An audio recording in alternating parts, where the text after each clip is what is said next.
বিষ্ণুপুর থেকে তারকেশ্বরের মাঝে রেলের ভাবাদিঘির জট কাটেনি, কিন্তু রেল লাইনের কাজ হচ্ছে জোর কদমে। জানা গেছে বিষ্ণুপুর থেকে বড় গোপীনাথপুর পর্যন্ত রেল চালু হয়েছে। কামারপুকুর থেকে জয়রামবাটি এবং গোপীনাথপুরের যোগাযোগের রেল লাইনের রাস্তা জোর কদমে পাতার কাজ চলছে।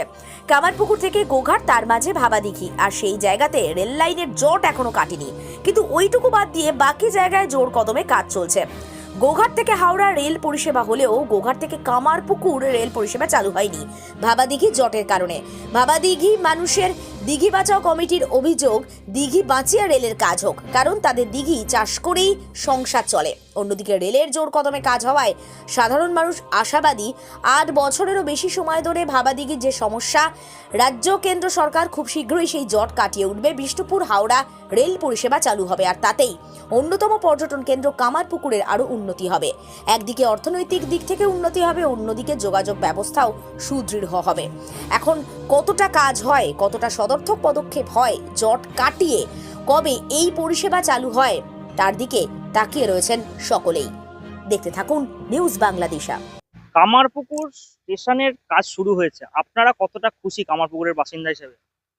হ্যালো, কতটা খুশি আপনারা? আপনারা যাতে ট্রেনটা চলুক তাতে খুব ভালো হয়। ভাবাডিঘিটা ভালোভাবে নাই নির্মাণ করতে পারে, একটু জোর করে ব্যবস্থা করে আপনারা করুন। টাকা পয়সাটা নিয়ে নিয়েছে, আর 20-10 হয়তো 10-12 জন বাকি আছে, সেভাবে ব্যবস্থাটা আপনারা করুন, করে সেইভাবে ট্রেনটা চালাবার ব্যবস্থা করুন। কেন ট্রেনটা যাতে চলুক, মানুষ যাতে ভালোভাবে থাকতে পারে, এই হচ্ছে ব্যাপার।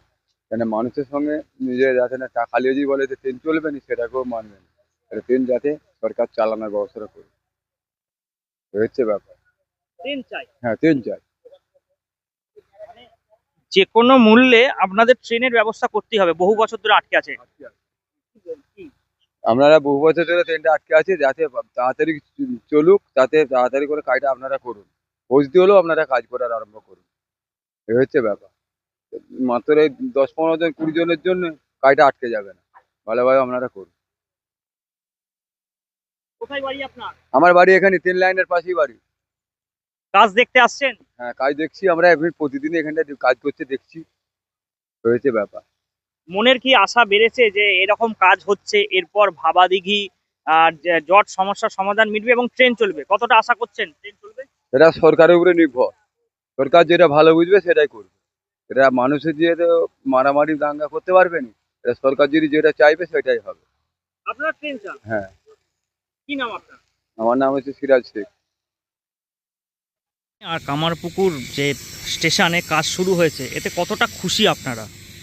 খুশি তো আমরা নিশ্চয়ই কামারপুকুরের বাসিন্দা হয়ে আমরা তো সৌভাগ্যবান কামারপুকুরের বাসিন্দা, কারণ ঠাকুর শ্রীরামকৃষ্ণদেবের এখানে জন্মস্থান। আর যারা কামারপুকুরে আসতে চান তারাও এখানে আসার জন্য যে অসুবিধাটা বোধ করেন, যদি এই রেল চালু হয় তাহলে তো তারা অতি সহজেই এখানে আসবেন এবং বিশেষ বিশেষ দিনগুলোতে তারা ঠাকুরের জন্মস্থানে এসে ঠাকুরকে দর্শন করতে পারবেন।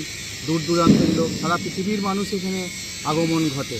তো সেক্ষেত্রে রেল চালু হলে এই তীর্থস্থানের আরও উন্নত হবে। জয়রামবাটি মায়ের জন্মস্থান এবং মল্লভূম রয়েছে আমাদের বিষ্ণুপুর, এখানে প্রচুর উন্নতি ঘটবে এবং অনেক কর্মসংস্থান হবে। মানুষের যাতায়াত বাড়লে সেটা যা হওয়া উচিত সেটাই হবে। তো রেল এই যে কাজ হচ্ছে, এতে আমাদের কাছে ভীষণ আনন্দের। এবং দীর্ঘদিন এই যে পড়েছিল, যে জঙ্গল হয়ে পড়েছিল, এটা আমাদের কিন্তু খুব মন খারাপের জায়গা তৈরি হয়েছিল। আমি আস্তে আস্তে তো অনেক বয়সের দিকে এগিয়ে যাচ্ছি, আমাদের মতো যারা আছেন তাদের কিন্তু ভয়ভীতিও একটা সঞ্চার হচ্ছিল যে আমাদের জীবনে কি আর আমরা রেলটাকে দেখতে পাবো না। তো এই যে একটা হাসি মুখ প্রত্যেকের মধ্যে দেখা যাচ্ছে, এবং আমি দীর্ঘ প্রায় 20 দিন পরে এসে দেখছি আমূল পরিবর্তন। এত দ্রুত কাজ হচ্ছে যে সেক্ষেত্রে খুব তাড়াতাড়ি রেল চালু হয়ে যাবে বলেই আমার মনে হচ্ছে। কামারপুকুরে অনেকেই আছেন, তারা কিন্তু আন্দোলনে নেমেছিলেন যে রেলের দাবিতে। কি বলবেন এই বিষয়টা নিয়ে? নিশ্চয়ই তাদের তো দাবি, দীর্ঘদিন ধরে এটা পড়ে থাকা তো ঠিক নয়। এটা আমাদেরকে সবাইকে বুঝতে হবে। যারা আন্দোলন করেছেন তাদের মধ্যে আমরাও তো ওই মিছিলেতে ছিলাম। কারণ হচ্ছে কি না, এটা দরকার আছে। যারা এটা কী কারণে বন্ধ হয়েছে সেটা আমার জানা নেই। আর যদি যে কোনো কারণের দিক থেকে কোনো অসুবিধা নিশ্চয়ই হয়েছে, সেই অসুবিধাটাকে সুবিধা করে দিয়ে এই রেল চালু হয়ে যাওয়াটা উচিত। আজকে সে কতটা কাজ দেখছেন? আমি প্রায় 20 দিন পরে তো আমূল পরিবর্তন। আমি কোনো কারণে বিভিন্নভাবে আটকে থাকি, তো 20 দিন পরে এলাম, তো 20 দিন পরে অনেক কাজ হয়ে গেছে। আরও 20 দিন পরে যদি আসি দেখবো আরও নতুন, মানে প্রতিদিনই নতুন নতুন মানে হচ্ছে আর সৃষ্টি হচ্ছে আর কি। কোথায় বাড়ি আপনার? আমার এই কামারপুকুরেই বাড়ি। এই যে রেল হলে আপনাদের কতটা সুবিধা হবে? আমাদের তো সুবিধে হবে। আমাদের দেখুন, রেল হচ্ছে একটা স্বপ্নের প্রকল্প, প্রত্যেকের আনন্দের জায়গা। তো সেক্ষেত্রে রেল চালু হবে, এটা যেমন আমাদের কাছে একটা আনন্দের, তেমনি রেল চালু হলে আমাদের তো সুবিধা ষোলোয়ানা। তাহলে এখন ট্রেন ধরতে গেলে কোথায় যেতে হয়? এখন গোঘাট থেকে ধরি বা আরামবাগ থেকে ধরি। এই লাইনটা কোথায় জয়েন্ট হবে? বিষ্ণুপুর, হাওড়া থেকে বিষ্ণুপুর হবে, তারপরে আপনার অন্য রাজ্যের সাথে যুক্ত হয়ে যাবে, ঝাড়খণ্ড বিহারের সাথে যুক্ত হয়ে যাবে। আস্তে আস্তে আমরা উত্তর ভারতের সাথে যোগাযোগ হয়ে যাবে কোনো একদিন, হয়তো দূরপাল্লা পুরুলিয়া, এই আর কি। কি নাম আপনার? আমার নাম শঙ্কর চন্দ্র পাল। কি করেন আপনি? আমি LIC এজেন্সি করি। আরামবাগ মতিলাল টেলিশপ ও স্যামসাং সার্ভিস সেন্টার, অনলাইন বা যে কোনো দোকানের থেকে সস্তা, আপনাদের সকলের প্রিয় মতিলাল মোবাইল। তাই আজই আসুন।